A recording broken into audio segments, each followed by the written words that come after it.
December 23, 1944.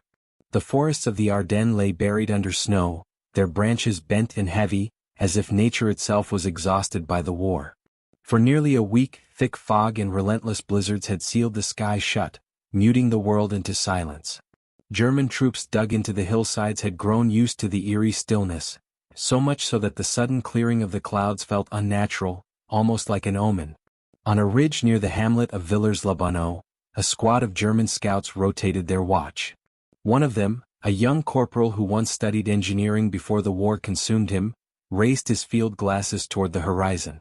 At first he thought he was seeing birds, tiny specks moving in formation against the pale winter sun. But within seconds his breath caught in his throat. These were no birds. "They're coming," he muttered, the words trembling out of his mouth. Dozens? No, hundreds of aircraft were cutting across the sky in waves, their engines blending into a thunderous roar that grew louder with every heartbeat. It was not the desperate gamble of a few planes trying to break through bad weather. It was an armada stretching from one edge of the horizon to the other, so vast that the very air seemed to tremble beneath their weight. And then the skies bloomed. Parachutes burst open in bright colors, red, green, yellow, white, fluttering like defiant banners against the snowy canvas of the Ardennes. To the Americans encircled in Bastogne, those colors meant salvation: food, ammunition, medical supplies. But to the Germans staring upward, transfixed and powerless, the sight was crushing. Each parachute descending was more than cargo, it was proof. Proof that even surrounded, even cut off in the dead of winter, the United States could still sustain its soldiers. Proof that this siege was not victory in the making, but a trap closing on themselves. In a command post near Wiltz, a German officer slammed his fist on the table, unable to hide his dread. "If they can do this today," he whispered, "they can do it any day. Then what are we fighting for?" His words carried no answer, only the silence of men who felt the certainty of triumph slipping from their grasp. For the 101st Airborne, shivering in their foxholes and running dangerously low on everything from rations to bandages, the skies opening that morning was more than a miracle, it was a lifeline. For the Germans, it was something worse than defeat on the battlefield.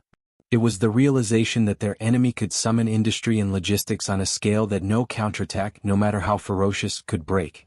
So what truly happened in Bastogne that winter? How did an airborne division, outnumbered and surrounded, manage to hold its ground against one of the most desperate offensives of the war? And why did this single act of resupply from the sky become the psychological breaking point for the German dream of turning the tide? This is not just the story of a siege. This is the moment when raw willpower met the machinery of a superpower, and the world watched the balance of history shift. To understand why the siege of Bastogne became such a turning point, we need to step back to the dark days of December 1944, when Adolf Hitler made one last desperate gamble to change the course of the war. By late 1944, the Third Reich was reeling. The Allies had stormed ashore at Normandy 6 months earlier, liberated Paris in August, and were now pressing toward Germany's western borders. On the Eastern Front, the Red Army was hammering relentlessly toward Berlin. Fuel shortages crippled the Luftwaffe, and Germany's cities were under constant bombardment. Yet Hitler, isolated in his headquarters, refused to accept reality. He believed that if he could land a devastating blow in the West, he might fracture the Allied coalition, force a negotiated peace, and buy time to turn back the Soviets. His plan was codenamed Wacht am Rhein, Watch on the Rhine. It was audacious, even reckless. The idea was to mass nearly 200,000 German troops, including some of the best remaining panzer divisions, and smash through the lightly defended Ardennes forest. The goal: cross the Meuse River, seize the vital port of Antwerp, and cut the British and American armies in half. If Antwerp fell, the Allies would be starved of supplies, their logistics chain severed, and perhaps their unity broken. The Ardennes was chosen precisely because it seemed an unlikely place for an offensive. Dense forests, poor roads, and winter weather made it appear unsuitable for large-scale mechanized warfare. American commanders considered it a quiet sector, manned mostly by inexperienced or exhausted units resting after heavy fighting elsewhere. The Germans knew this, and they hoped the element of surprise, coupled with brutal winter conditions, would tilt the odds in their favor. On the morning of December 16, 1944, the attack began. Over 1,500 German artillery pieces unleashed a thunderous barrage across a 100-mile front. Under the cover of fog and snow, columns of tanks and infantry surged forward, smashing into thin American lines. Entire regiments were shattered within hours. Confusion reigned. Communications broke down. Thousands of American soldiers were captured, and towns that had been liberated weeks earlier were suddenly back under German control. The offensive quickly earned a name: the Battle of the Bulge, from the massive dent the Germans carved into the Allied front lines. For the men on the ground, however, there was nothing abstract about it. It was chaos. Convoys of retreating vehicles clogged icy roads. Refugees streamed out of villages. And everywhere rumors spread about disguised German commandos in American uniforms, about enemy tanks lurking just beyond the next bend. Amid this whirlwind, one crossroads town emerged as crucial: Bastogne. Nestled in the Ardennes and connected by 7 major roads, Bastogne was like the hub of a wheel. Whoever controlled it could move reinforcements and supplies across the sector. For the Germans, capturing Bastogne quickly was essential to keep their momentum toward the Meuse. For the Allies, holding Bastogne was the only way to stall that momentum. On December 18, Eisenhower realized the gravity of the situation. The German attack had to be stopped and Bastogne could not fall. But most American units nearby were already engaged or retreating. Only one force had both the mobility and toughness to rush into the breach: the 101st Airborne Division.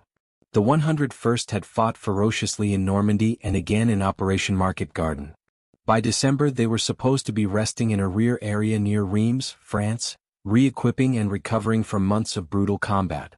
Instead, trucks roared into their bivouac with orders: move immediately toward Bastogne.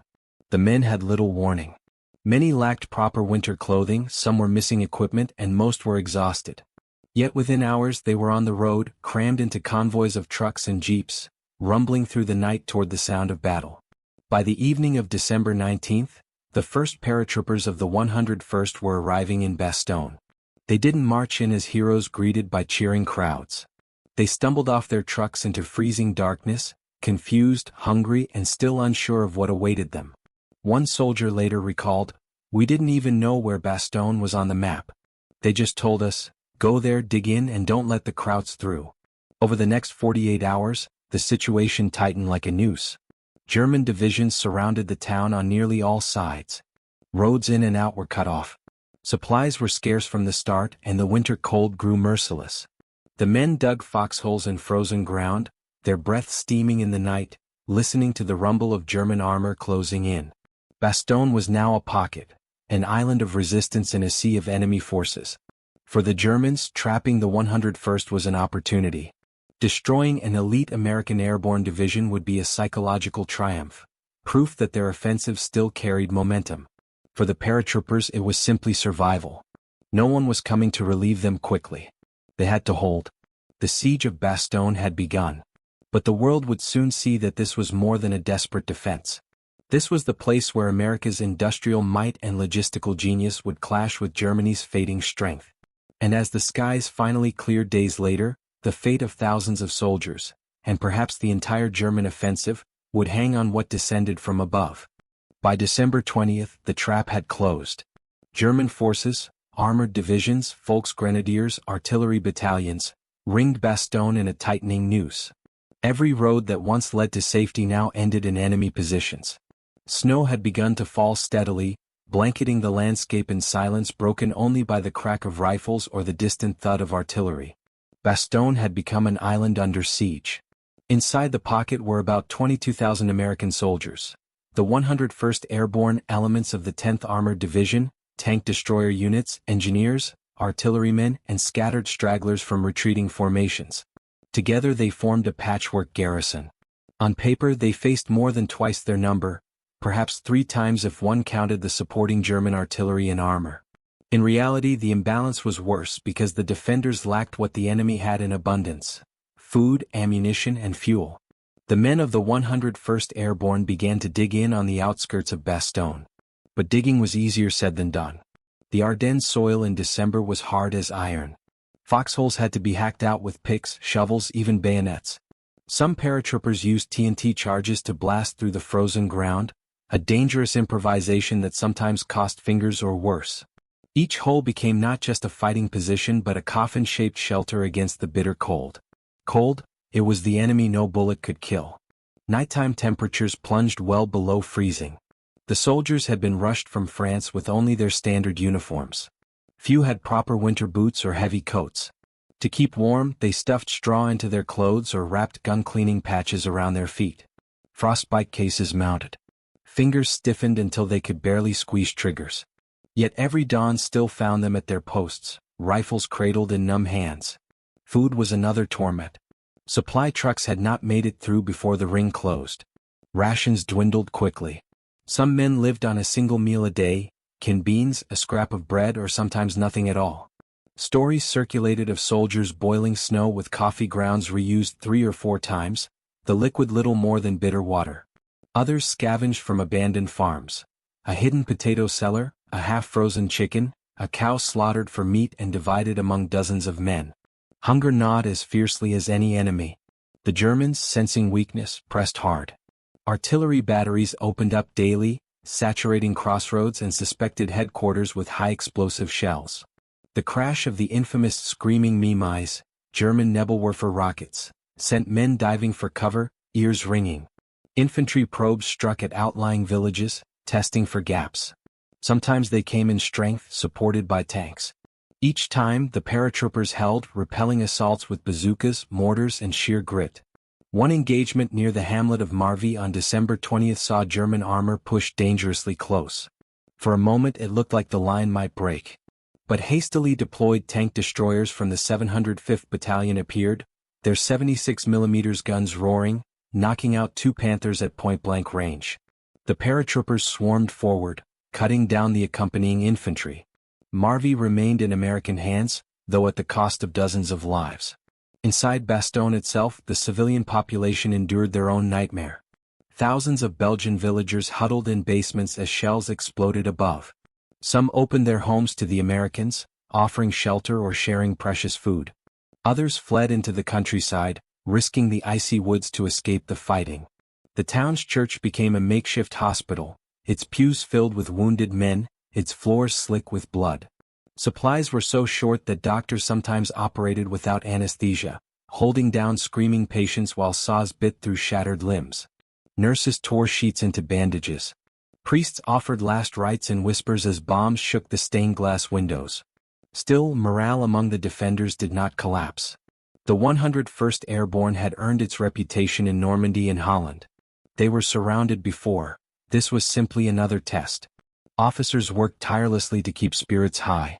Stories circulated of commanders walking the lines, cracking jokes, handing out what little chocolate or cigarettes they had.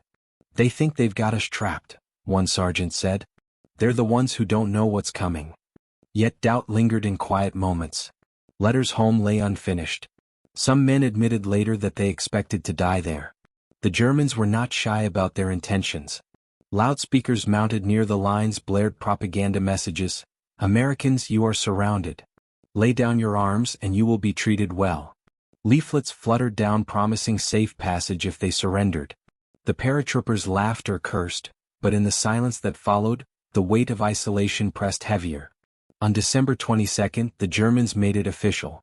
Under a white flag, a delegation approached American lines, bearing a typed ultimatum: surrender within 2 hours or face total destruction. The message was delivered to Brigadier General Anthony McAuliffe, acting commander of the 101st in Taylor's absence. Exhausted, half asleep, McAuliffe read the demand and muttered one word: nuts. His staff encouraged him to send that as the reply. The Germans, baffled, had to have it explained: it means go to hell. The message electrified the garrison. Word spread like wildfire: the general told them nuts. And laughter rippled through foxholes. In that single phrase, McAuliffe gave voice to the stubborn defiance of every man in Bastogne. Surrender was not an option. They would fight, no matter the odds, no matter the hunger or the cold. But as December 23 dawned, reality was grim. Ammunition was running dangerously low. Medical supplies were nearly exhausted. Rations were gone. And the weather, the fog, the low clouds, the relentless snow, still grounded Allied planes. Without resupply, the defenders could not hold indefinitely. Then came the change that altered everything. The sky cleared. Pale winter sunlight pierced the clouds, glittering on the snow. For the first time in days, the drone of engines could be heard. Heads lifted. Eyes squinted upward. Something was coming. And with it, the siege of Bastogne was about to transform, not just for the men trapped inside but for every German soldier watching from the ridgelines. December 23rd dawned cold but clear, a rare gift after a week of suffocating fog. Frost clung to every branch, every ruined wall, every steel helmet. The American soldiers inside Bastogne rubbed their hands together, stamping their boots against the frozen ground, grateful simply to feel the sun. For days they had prayed for this moment, because clear skies meant one thing: planes. It began as a distant hum, almost too faint to notice. Then it grew, building into a steady drone that rolled across the snowfields. Men raised their heads, squinting into the pale blue. The sound became a roar, echoing through the hills. Suddenly the horizon filled with shapes, dozens, then hundreds of them, silver specks glinting in the sun. They came in tight formation, their wings slicing through the air with mechanical precision. The paratroopers erupted in cheers. Helmets waved in the air. Some men climbed onto rooftops just to get a better look. "They're here," voices shouted from foxhole to foxhole. "The planes are here." For a week, hope had been rationed thinner than food. Now, in a single instant, hope descended in force. The first wave of C-47 transport planes thundered overhead, flying low, barely 1,000 feet above the ground. Their side doors opened and bundles tumbled into the void. Parachutes blossomed in the sky, brilliant red, yellow, blue, and white against the winter backdrop. They floated downward like a snowstorm of salvation. Red meant ammunition. Yellow meant food. Blue meant medical supplies. White meant clothing and miscellaneous gear. Each color was a promise that the defenders would hold one more day, one more week, perhaps long enough for relief to break through. The Germans watched too. From their positions on the ridges and in the villages surrounding Bastogne, entire companies stared upward in disbelief. What they saw was not a desperate trickle of planes but an overwhelming flood. 200, then more, an aerial river pouring across the sky. Some muttered curses, others simply fell silent, unable to comprehend. One young officer on the German side scribbled furiously in his notebook, trying to count. 30, 50, 100, he gave up before the sky was half filled. How could America spare so many aircraft for one surrounded town? What did that say about the reserves they still had waiting elsewhere? The realization was suffocating. Germany was not just fighting soldiers, it was fighting an entire industrial empire. Anti-aircraft batteries opened fire. The sharp cracks of 20mm cannons and the deep thump of 88s sent black puffs bursting around the planes. Tracers streaked upward. Paratroopers inside Bastogne flinched as explosions dotted the sky above. One C-47 took a direct hit, trailing smoke before spiraling into the forest. Another limped overhead, one engine aflame, but the crew kept it steady long enough to release their cargo before bailing out. Every man in Bastogne who saw it understood the sacrifice. Those crews risked everything so the garrison might survive. By the time the first wave was done, fields and roads around Bastogne were littered with supplies. Soldiers sprinted across the snow, gathering the bundles under fire. German artillery tried to shell the drop zones, but the paratroopers ignored the danger, dragging crates of ammunition and food to safety. In some cases, the same shells that burst nearby were answered minutes later by artillery firing rounds freshly unpacked from parachute bundles. The airlift did not stop with one wave. Throughout the day, more formations arrived. Some towed gliders packed with heavier cargo, jeeps, fuel, even surgical equipment. One glider carried nothing but blood for transfusions, a luxury the besieged hospital staff had scarcely dared to hope for. When doctors saw the containers unloaded, they wept. For the first time in days, the wounded had more than morphine and gauze to keep them alive. The symbolism was not lost on either side. The Americans inside the pocket saw not just supplies but a visible sign that their nation had not abandoned them. No matter the odds, they would be sustained. For the Germans, the message was just as clear. If America could project this kind of power into a single besieged town, what chance did Germany have to outlast them anywhere? That night, around campfires and in dugouts, soldiers on both sides spoke of what they had seen. American paratroopers joked that they'd eat like kings now: beans, meat, even chocolate. Morale soared higher than the planes themselves. German infantrymen, on the other hand, whispered among themselves, wondering aloud if this war could still be won. Many had fought through the triumphs of 1940 and the desperate struggles of the Eastern Front, but never had they witnessed such effortless abundance.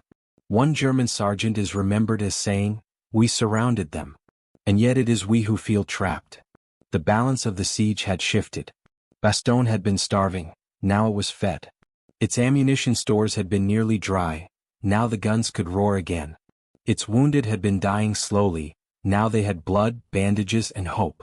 The defenders had been staring into the abyss. Now they looked up at the sky and saw life raining down.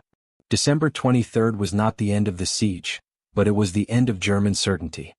The morning spectacle of December 23rd was only the beginning. By afternoon the air over Bastogne still hummed with engines. More transport planes arrived in formation, their bellies packed with everything a besieged army could need.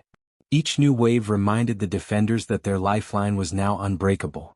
For the 101st Airborne, the transformation was immediate and visceral. Ammunition stocks that had been counted bullet by bullet were suddenly replaced by crates overflowing with rifle cartridges, mortar rounds, and artillery shells. Food arrived in quantities that seemed almost decadent compared to the meager rations of the previous days. Some soldiers tore open parcels right on the snow, devouring canned meat or chocolate bars with frozen fingers, savoring tastes they feared they might never experience again. Medical teams worked with renewed vigor.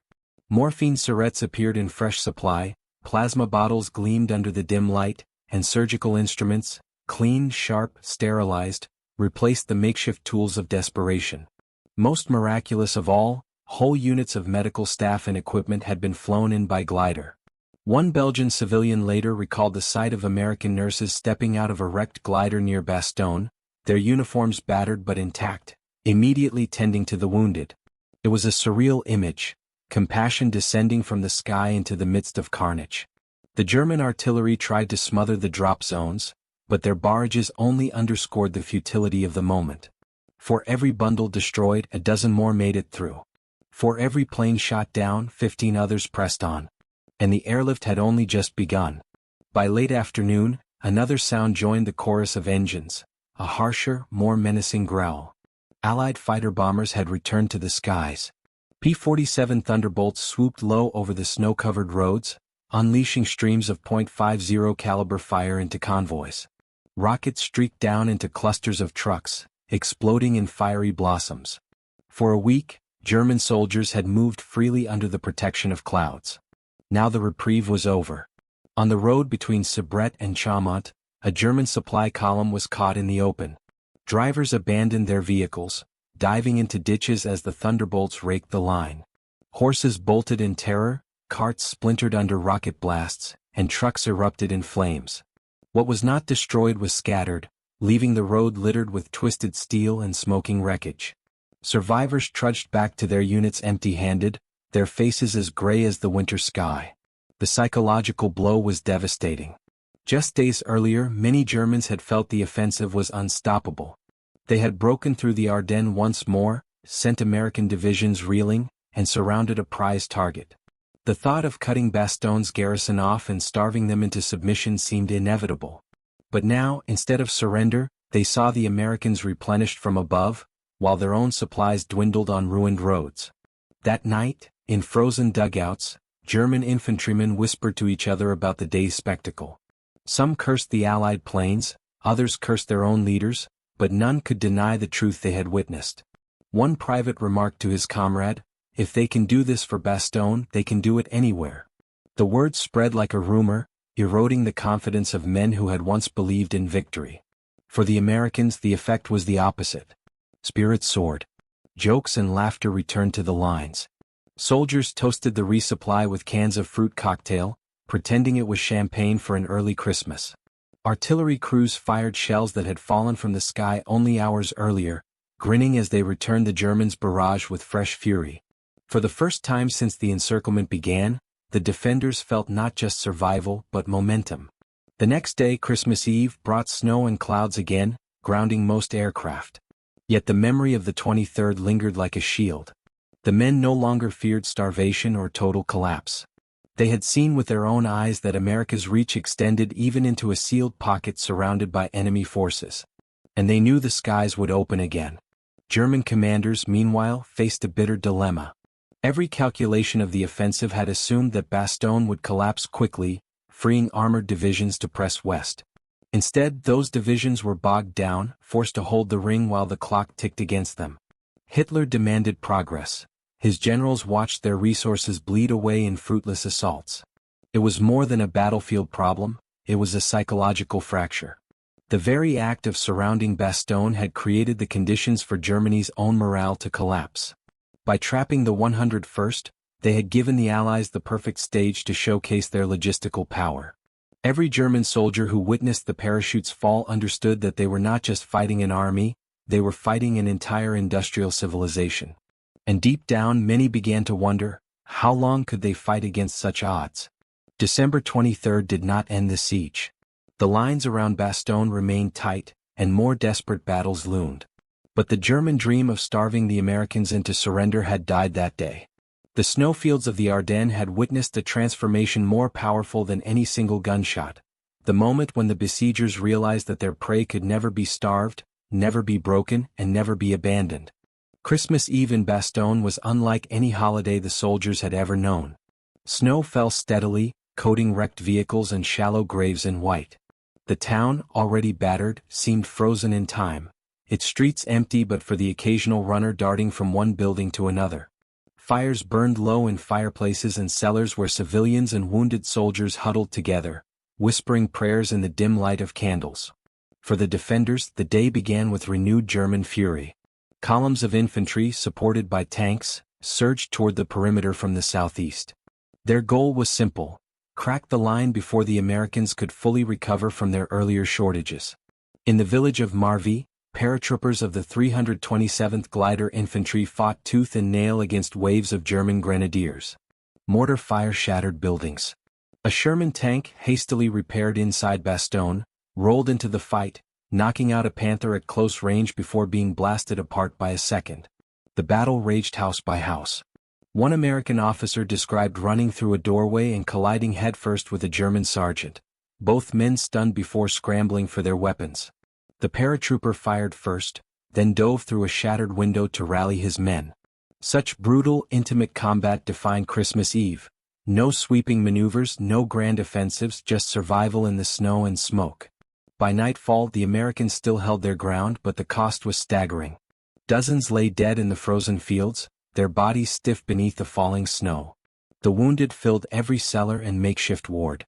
Yet even amid the blood, the spirit of Christmas flickered faintly. In one cellar near the church, a nurse placed a candle on a crate, singing a soft hymn while she bandaged a soldier's mangled leg. In another, paratroopers passed around a can of peaches, each man taking a spoonful as if it were a sacred feast.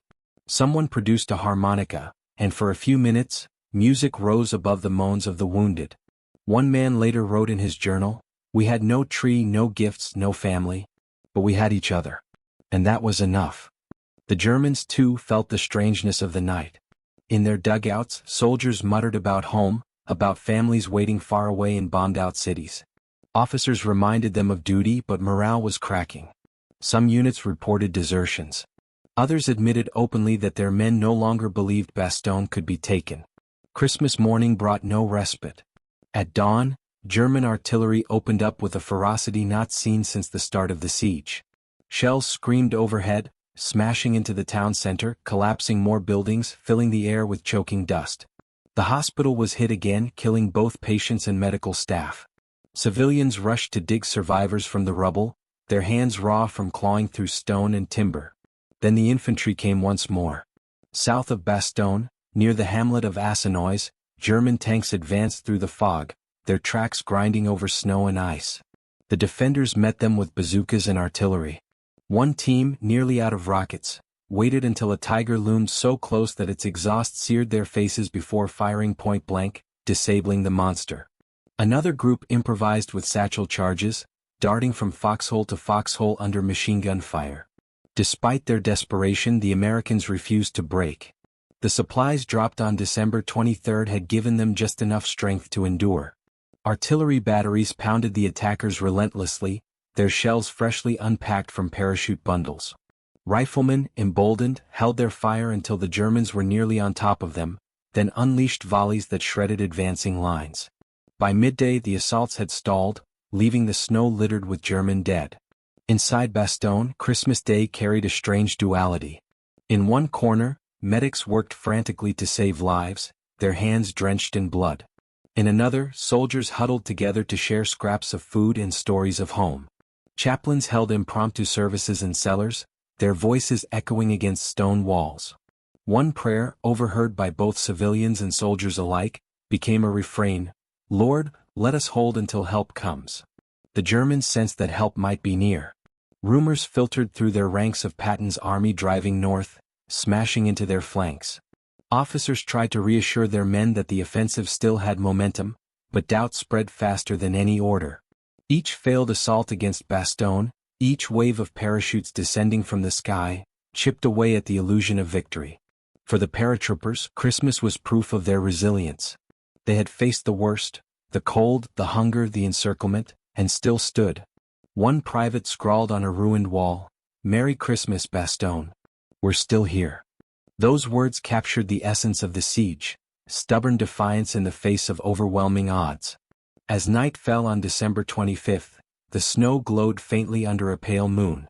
The guns quieted at least for a few hours. Men on both sides sank into uneasy sleep, exhausted, haunted by the day's carnage. In the distance, though, the rumble of engines could be heard. American armor was on the move. Relief was coming. But before it arrived, Bastogne had to endure a few more days of hell. By December 26th, Bastogne had endured a full week of encirclement. The town was scarred beyond recognition, its streets cratered, its houses gutted by fire, its cellars overcrowded with the wounded and the terrified. The defenders were exhausted, but they were not beaten. Each failed German assault had left the attackers weaker, and each passing day brought the promise that relief was drawing closer. For the Germans, time had become an enemy. The wider Ardennes offensive was faltering. Fuel shortages stalled panzers short of the Meuse River. American resistance stiffened along the flanks. And most ominously, General George S. Patton's Third Army was driving northward with relentless speed, smashing through the snowbound countryside to reach Bastogne. The German High Command knew it.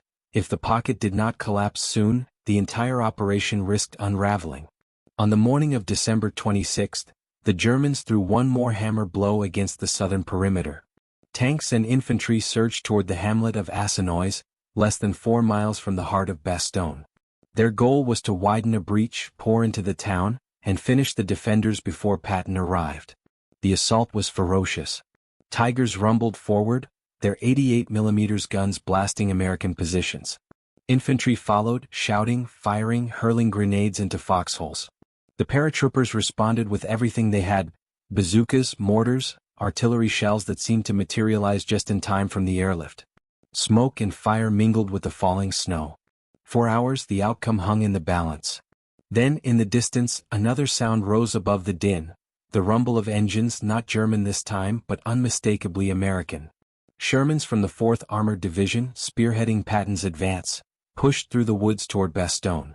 At their head was Combat Command R, led by Colonel Creighton Abrams, a man whose name would one day become synonymous with American armor. The breakthrough was not theatrical. It was brutal, costly, and contested at every turn. German anti-tank guns blasted from hidden positions, knocking out lead vehicles. Machine gun fire poured from farmhouses and hedgerows. But the Shermans pressed on, supported by infantry trudging through the snow. Step by bloody step, they drove a corridor toward the besieged town. By late afternoon, the first tank broke through to Assenois. Paratroopers in foxholes lifted their heads, scarcely believing their eyes. 4 days they had fought with the gnawing fear that no one could reach them. Now, the sight of American armor pushing into their lines unleashed an eruption of cheers. Men slapped helmets, waved rifles, and shouted until their throats were raw. One paratrooper reportedly climbed onto a tank, pounding on its turret and yelling, "You sons of bitches sure took your time." The link was fragile at first, a narrow corridor under constant German fire, but it was enough. Bastogne was no longer cut off. Supplies could flow in by land, reinforcements could arrive, and the wounded could finally be evacuated. The siege was broken. Inside Bastogne, the news spread like wildfire. Medics hugged each other. Civilians wept openly in the streets. Soldiers laughed, cursed, and embraced, their exhaustion momentarily forgotten. For them, this was more than survival, it was vindication. They had held the line against impossible odds, and now the world would know it. For the Germans, the relief of Bastogne was a crushing blow. What had been envisioned as a decisive turning point in the Ardennes had instead become a slow bleed of strength and morale. Hitler's dream of splitting the Allied armies and forcing a negotiated peace evaporated in the snowy fields around Bastogne. The offensive dragged on for weeks, but the failure to capture the town marked its psychological collapse. Even in victory, however, the cost to the Americans was staggering.